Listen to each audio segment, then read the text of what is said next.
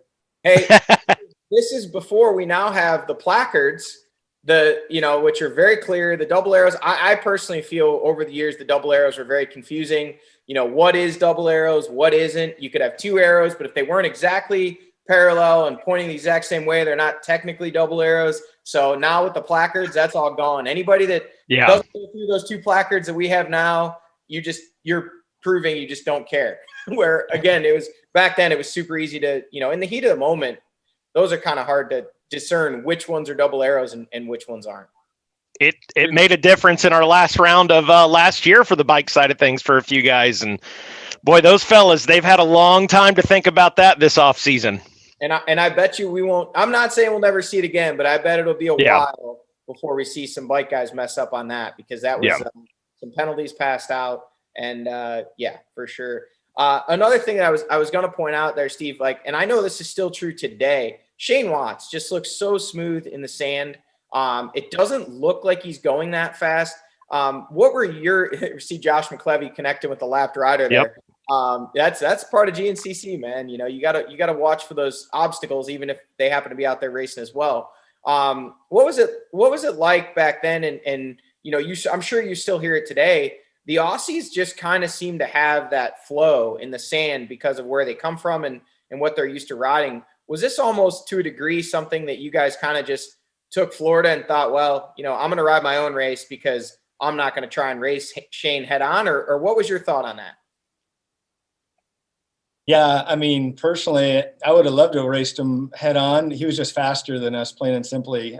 He was smooth. He had better lines. He carried more corner speed, or kind of the, you know, cut and thrust down the next straightaway. And if you watch his lines, he's really flowy.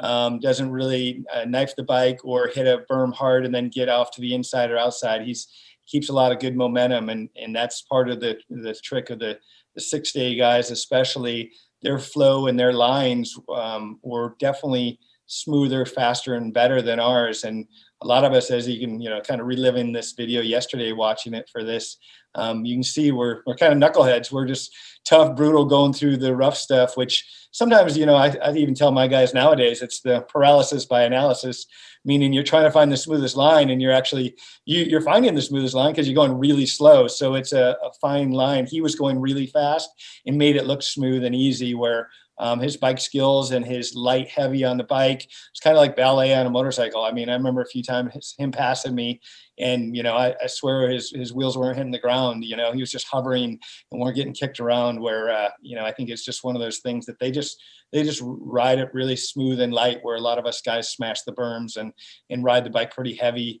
and force it to go where you want it, where he just used a lot of momentum and really upshifted and had a really smooth style.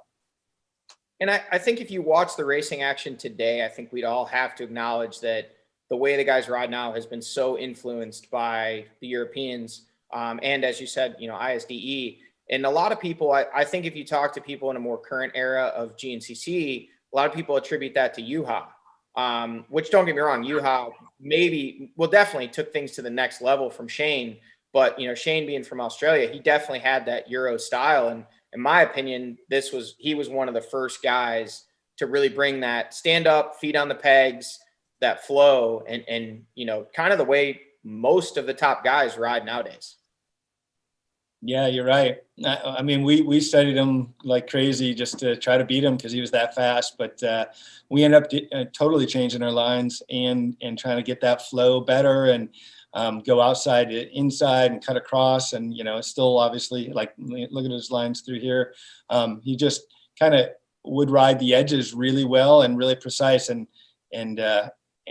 try not to hit all the stuff. And, you know, I say today to my guys, pretending you're riding the whole track with one hand, which would be almost impossible in a GNCC, as we all know. But if you could, you would pick a smoother line than just being brutal and tough and strong with your upper body. So he definitely had that flow, and we definitely learned from it. And, you know, the guys are definitely flowing, obviously, with 6 days and everything else nowadays. So trying to work the edges a little bit more. What really stands out to me is how much, like, Rodney was sitting down there, like how much time he spent on the seat. And again, that was the style at the time. But it's crazy how much different the riding style is. Not just Rodney, almost all the guys are just sitting on the seat, taking a beating. Yeah, no, it's definitely changed now. I think definitely with obviously Caleb and Thad and all the guys that stand up so much, Ben Kelly. And I think it's obviously rougher. I mean, these tracks 20 years ago now put 20 years worth of racing and lots more riders there than what they have now. And I think in these fast open fields, you get away with it a little bit more. I think in the woods, if it was a real woods race or Georgia or different ones, you'd see us standing up a lot more. But in these, it was definitely a speedway and easier to stay seated, trying to get the power to the ground coming out of the corners. But Rodney was notorious for that. He always looked like he was, just sitting down, hanging out. But he had definitely strong legs, and he would stand up just sitting down, but he'd be in like a crazy squat position and only barely light on the seat. So you would think he was just sitting down on a Friday afternoon ride. Oh. But, he was racing. And I see Jimmy Jarrett taking a little soil sample there, checking out the Florida sand. diving for those $20 bills. Steve, one of the things we noticed watching this one, you kind of talked a little bit about it early on, was, some of those moto guys, they may get away early, but hey, it's a 3-hour race. You started this one out, I think you were back in the number 7 spot. As we've seen the race progress, you're up into 5th. Now you're up into 4th. Talk a little bit about that 2-hour to 3-hour mark at these GNCCs and how important that endurance is.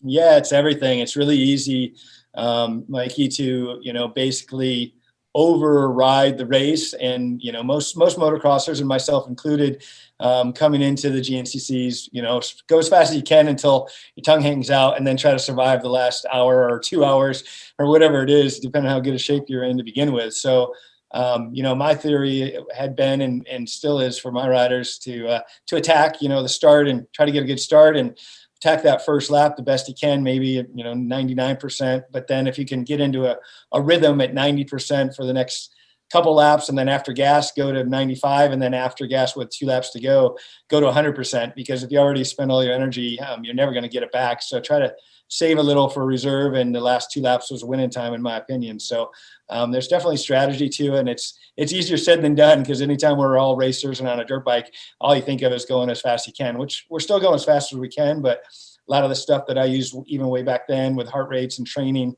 was trying to get that heart rate down and still be at my fastest pace. So, and I was just doing this in Florida last week with one of my riders, and it's really just seeing if you can ride at 90% of your pace at like 80% of your heart rate, because then you'll have some reserve. And then when you have to go fast again at the end, you have some to push back up, and your heart rate gets really strong, and you can ride at that level for hours. So it's really realizing when to use your energy and when not to, because once you use it, it's pretty much gone.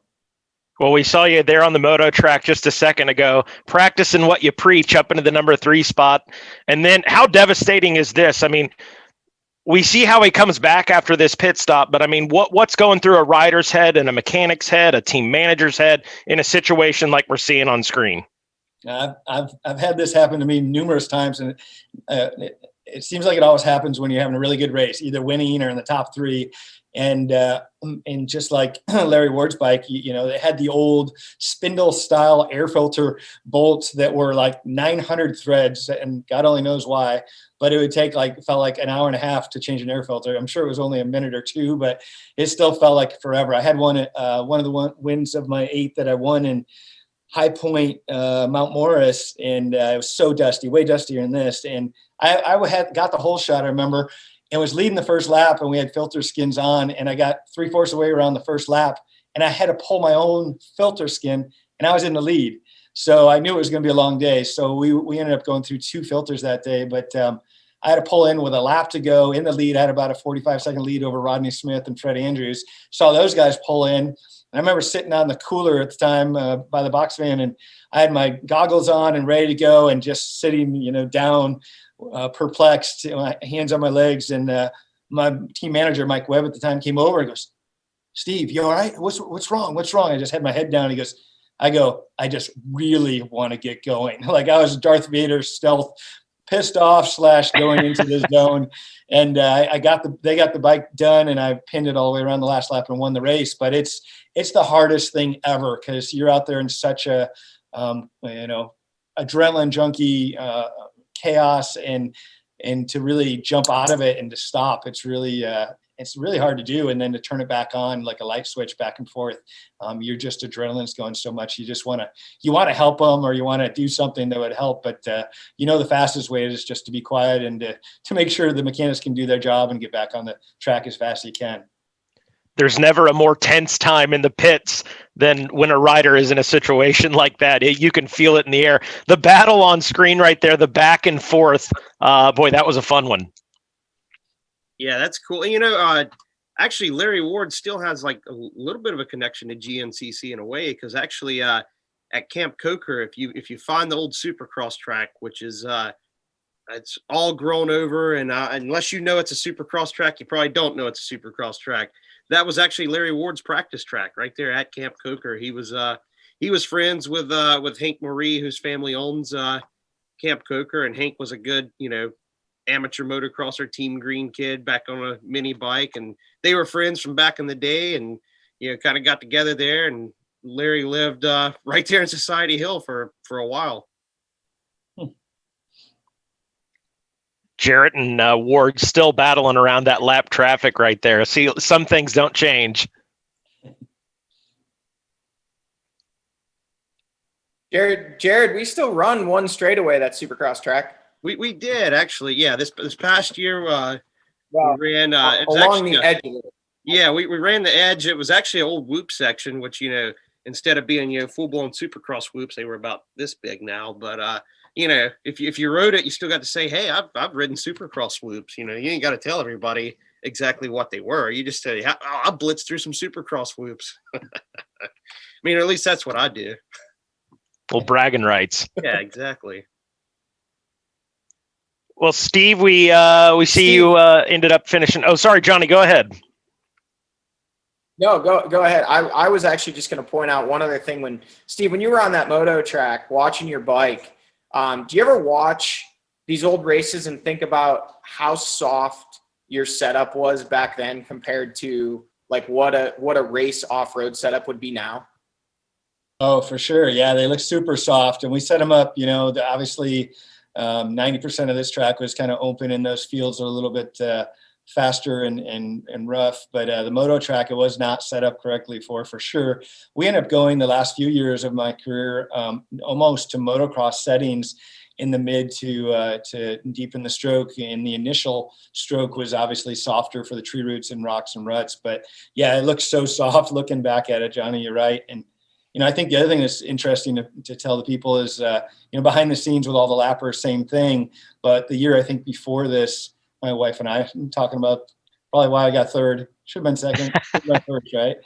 But, I hit a lapper, and it was Okeechobee, I think the year before, like on the second lap, so hard in between my foot and foot peg to his foot and foot peg. He swapped out on a big, I think it was XR 600 or something, and just blew apart my middle toe on the second lap, but still finished and got second or third. I can't remember which, but lappers and bike setup and everything else are just part of the GNCC journey of that 3 hours. And as you guys can remember racing the races, that there are so many memories, and you have to think back of how much happens in 3 hours if you think about it, of going that fast and all the lappers and chaos. So it's definitely pretty neat to look back and reminisce. And watching earlier in the show, if you guys saw that graphic that said 38 pro riders, 387 riders overall. Important to note, Jared, feel free to correct me, but this was the only dirt bike race. There was no morning race. So when people say, oh, look, there was 300, I believe it was part ways through this year that we did the first split race. I could be wrong, Jared. You could check me on that. Yeah, that was actually the ATV side. The bikes had split maybe a year or two before. So there was a morning race. There's still, but you think about back then was Florida was kind of like the destination. That was kind of like that was almost like the Ironman of its time. Everybody wanted to go to Florida. And actually back then it was also Loretta's. I've gone through and kind of, looked at all the numbers from all throughout the years, and it was always Florida and Loretta's were kind of like the two big destination races. So, 387 riders in the afternoon, and the morning wasn't quite as big. There were probably actually less riders in the morning, which is, polar opposite of what we got now. And I think that's been the flip, is so many people want to be involved with GNCC, but they don't necessarily want to be out there. They want to watch Caleb Russell and, Ben Kelly and, Lane Michael and all those guys race. They don't want to be out there on the track with them. So they come, they race the morning. And, it's just crazy though. Like, I don't know what the overall numbers for the weekend were, but we referenced that last week in the ATV show we did, like an astounding 1,200 riders where, for the course of the weekend. And now we'd be like 1,200. Wow, that was a really, really bad weekend. So even though in a lot of ways, and Steve, you can attest to this, I think from the standpoint of Suzuki's, presence, so many factory teams, so many factory riders, this was in a lot of ways kind of the heyday of GNCC, but in terms of the overall attendance and the size of the events, they're so much bigger today than they were back then. Absolutely. Yeah. And I think that the numbers are amazing and fantastic that it's still growing. I'm kind of bummed that the 38 pros, I wish there was that many still in each one of the 3 classes. Whoa. That's a lot of guys. Come on. 20 is a good number. 25. All right. I'll go with that. Say 20, 25. But yeah, it has grown and it's fantastic to see and really shows how well the GNCCs and everybody's done with this series, and it is the place to come to. And reflect the order in which the riders finish, this being. Well, I think we're going to tune in. Steve, I think you're about to be on screen with your third place interview. Place finisher, Hatch. Steve Hatch, 3rd place, 2nd year in a row here at Okeechobee. How does it feel? Yeah, it feels great. I was definitely one in the top 3 today. Every race counts, and I want to make sure to be up here on the podium every race and be in the opportunity to win. And today I was about 7th, I think, after the first lap, and just picked them off one at a time. I've been training really hard. FMF Suzuki's working great. All my sponsors, MSR, Scott, everybody, Dunlop is really, really, really behind us. And Team Suzuki with Rodney Smith, Mike Kiedrowski, and myself, they really helped me in the motocross section and picking it up in the high speed. So looking forward to this race for a long time. Had the arm pump operation that definitely helped today, and I felt strong, felt fast all day, and looking forward to Georgia, get back in my stuff, technical and a lot of trees. Well, the Team Suzuki's was definitely running fast here today. We're going to keep an eye on them as we go through the season. Grand National Championship cross-country racing, finally getting the. Steve, observation, 3 Suzukis in the top 4. I know we've talked a lot about Suzukis in this one, but just the presence. I mean, 3 Suzukis in the top 4. We don't even have a Suzuki on row 1 now. I know. To Johnny's plug, I agree with you, Mikey. We need to bring him back. It sure would be fantastic. They were such a big part of that series and having those guys. And I remember quite a few races we'd go 1, 2, 3, which was really fun and impressive. Even before Watts and U-Haul and those guys came, obviously more talent came, and it was always a battle. But we usually had strong teams.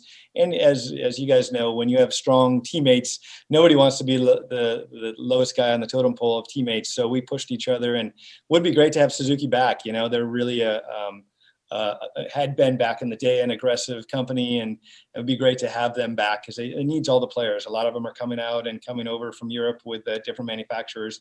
Sure would be nice to have one of the original ones back to bring back some of the history and heritage of it. Well, Steve, talk a little bit about, reliving that again now. I think the only difference between you then and you now is there's a little more gray in the goatee. Outside of that, man, you look fantastic. Well, thank you. Yeah, there's more gray, less hair, the whole deal. Keep the hats on, but we'll take it. And one of the things is, it's part of the journey of life, if you will, on being with the GNCC family and crew and everything else, as far as really being with you guys and people that love this sport. And, I tell that to my riders, nobody said we couldn't have fun while riding our dirt bikes. And that's how it started. And that's how it should be, even though we still get into making it a job or going after just results. Or, I remember being so grumpy pants back in the day with getting second that, people are like, wow, second's amazing. I'm like, it's first loser, So, but I think also I always say, show me a happy loser, I'll show you a loser. So I think you got to fight and want to win to a certain degree, but I think it's still about the journey. It's not the destination. And now that I'm getting older, it's really neat to see that it is the journey, no matter what you're doing in life, to put your best foot forward and really work and try to earn towards being your greatest self in everything you do, be it sport or business or relationship, whatever it is. So yeah, it brings back some great memories and a different past chapter that I've kind of filed away. So thank you for having me on here. Yeah, for sure, man. One thing quick. You and I have talked away from just being in the booth at GNCCs and obviously here today. And, I know you've always had a very hands-on approach to the mental side of racing, your belief that, at the top level, or even if you're trying to get to a top level or improve, some type of coaching is important. Obviously, you were one of the guys at the forefront of the physical training side of GNCC racing and off-road racing in general. One thing I learned in that show, you referenced your arm pump surgery. I didn't realize that was even a thing all the way back in 2001. I mean, you had to have been one of the first guys to kind of pursue that as a way to better yourself. And I think it speaks volumes about, your commitment to doing what it takes to better yourself, your team, your mental mindset, your physical. Like, to take that step. I'll be honest with you, I didn't even know arm pump surgery back in 2001 was a thing. I thought that kind of came to be in like the mid 2000s. Yeah, good catch. Yeah, I mean, back then, if I think back, and like everybody that wants to do their best at anything, I seeked out the best ways to get better, and that was from riding coach Bobby Moore, who was a world champion out of Arizona, with Destry Abbott and myself, Rodney Smith, and different guys, and even a mindset coach back in the day with Wayne Gretzky's guy from Germany, Dr. Jürgen Mertz worked with me, and now my wife and I are doing a lot on the Power of the Mind coach and different stuff on it. But whatever advantage you can get, and I was even tested for my body type as far as what foods are easy to digest compared to not. So any advantage that I could take, I was all in. So yeah, that surgery was pretty interesting. I got done, real quick story behind it, with the GNCC and Ironman, which is the end of the year. I got the whole shot, went down a deep hill in the lead with the pros all behind me. And about third gear, pinned down this hill, and I hit a G out. My arms were pumped, blew both arms off the handlebars, went flying out through the trees at the bottom of the hill. Somehow was clamped, stayed on, missed a huge tree that would have really hurt me. And I remember just stopping at the bottom, let like 10 pros go by and just shaking my head and going, I'm either retiring or getting the arm pump surgery. So literally that night, I called Dr. Ting out of San Francisco and set it up for like 3 days later, and flew from Arizona to California. Ting was so busy, he did it between midnight and 2 a.m. And then my wife drove up and got me and drove me back from Northern California to Arizona to start healing. But, it's one of those things. I think we all get it. It's just, what does it take is what everybody asks me. And I'm like, it takes, whatever you can do to make it an advantage. And, whatever it takes to do your best is what it takes. So there's no real magic potion. Some people have more talent. I don't think I ever had that much talent. I had a lot of determination, and sometimes that's good on longevity. A lot of talent, sometimes I've seen it both sides. That's great. But then sometimes you don't have longevity or the mental toughness to keep seeking. You kind of feel like you've arrived. And at that level, everybody's tough, everybody's fast, everybody's fit. I say it, time and time again to my riders, you can't fake fitness and you can't fake speed. So I think you earn those behind the scenes. And then when you get there, you put it to work. Well, Steve, want to give you an opportunity. I think probably everybody watching knows exactly how you're involved in the industry now, but wanted to give you a chance to talk about, some of the things you're doing now for other riders. Yeah, thanks, Mikey. So I've been blessed to keep going in the industry, kind of pay it forward. It's an interesting, quick story. Paul Carpenter, who was a motocross supercrosser, Bob Canary, and Nate Caney back in the day of GNCCs, all were New Yorkers. So when I got done with racing in 05 and retired for 06, I said, for free, I'll train you guys and help you guys. And Nate won, I think, 3 races. I knew he was way faster than me. I wasn't going to tell him all the secrets because I didn't want him to beat me too soon. So I waited till I retired, but put him, and then Paul and Bob did great in Supercross, motocross for years. So that's how the whole SteveHatchRacing.com got started on coaching, mentoring, and training. So I thought this is really fun. Now I can kind of, even I don't believe I'm doing that much. They're still doing 98% of the work, but if I can give them 2% of my expertise, and I usually tell them, I've been there, wrecked that, did it wrong, figured out how to do it right. So now I'm coaching, mentoring, and training riders, and I've had the privilege to work with a lot of the top guys in the past, with even Caleb Russell, back when he was at XC2, his first championship, and then a lot with Trail Jesters, with Josh Toth and Ben Kelly, Johnny Gerard, you name it, Taylor Roberts, Ryan Sipes, still working with all these guys. So really fun just to pay it forward and use that wisdom and time and whatever it takes to try to get the results. So there you go. If you guys want to learn more, better your program, SteveHatchRacing.com, right? Did I get that right? Yeah, you got it right. And okay. Then we've spun off too, my wife and I, doing Power of the Mind coach, which is on the mindset and the mental ability to be at your best self at the starting line and for your race. A lot of riders are great in practice, but not as good in the race. So it really focuses on getting your best performance. So definitely really enjoying that. Riders have been doing that going on a few years, and really promoting that and doing programs. So we've gotten and seen great results. So enjoying that side of it too. Very good. Johnny, Bolton, you guys want to add anything? Oh man, I got nothing. I think everything I wanted to ask Steve, he pretty well nailed right to that last little bit, man. That's really great. I just want to say, for me, this gets me amped for Big Buck. It's happening quick now. Like I said at the beginning of the show, this is a perfect way to kind of put this behind the bar series on pause for a little bit. We'll pick these back up, later in the year. Probably be waiting until after the season's over, but we'll pick these back up later. And I couldn't think of a better race to end on before the season starts than a season opener from a pretty interesting season with a pretty interesting race. And man, this one was cool to watch, and glad Steve was able to come on. And when I walked up to him at Sumter, past Saturday, I was like, "What are you doing Wednesday morning?" And yeah, I'm glad this one all came together. And when we pick things back up, hopefully we have some more shows that are even more better, even more interesting than this one. Perfect. How about you, Johnny?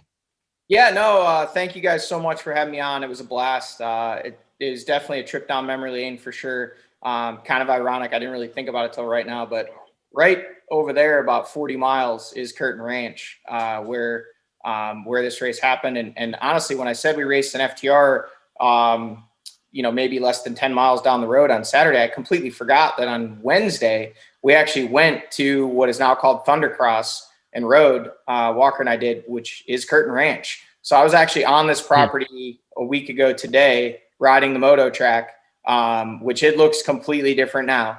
But yeah, we rode some moto there with a couple of the top ATV-MX guys, Joel Hetrick and Jeffrey Rastrelli. So for me, this is kind of one of those things where it kind of comes full circle. And watching the show, 20 years ago, and for me to be prepping to go race and try and hang with the best in the business again, only 10 days or so from now, I'm pumped. I'm excited. I can't wait to get there. And again, Steve, thank you so much for coming on. It's always awesome to have your perspective on things. And I think you're just such a level-headed guy that's been through so much, in your career, in your journey, and to have your perspective on things, I think is pretty awesome to have you kind of weigh in on things. And for you to still be involved today as heavily as you are, speaks volumes about your passion for the sport. Well, thank you, Johnny and Mikey and Jared and all of you guys for having me on. Really honored and really fun to reminisce back with the memories. I don't really take too much time for myself as much, always on the next journey or mission, but thank you. The only gripe I have is I got third, so I'm still a little pissed off about that, but maybe call me back. What about enjoying the journey? You're just talking about enjoying yeah. I can talk a better game than I can live it. I still want to win, right? But no, I'm kidding.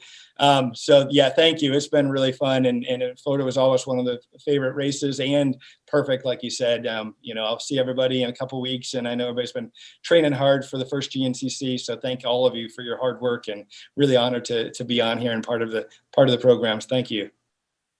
Well, thank you guys. I think that's going to do it. You guys have been watching Racer TV's Behind the Bars. Hope you enjoyed episode 13, the 2001 Kirton Ranch GNCC. On behalf of Johnny G, Jared Bolton, and Steve Hatch, thanks. We'll see you guys at the races. All right. Can I start my video? Was that good?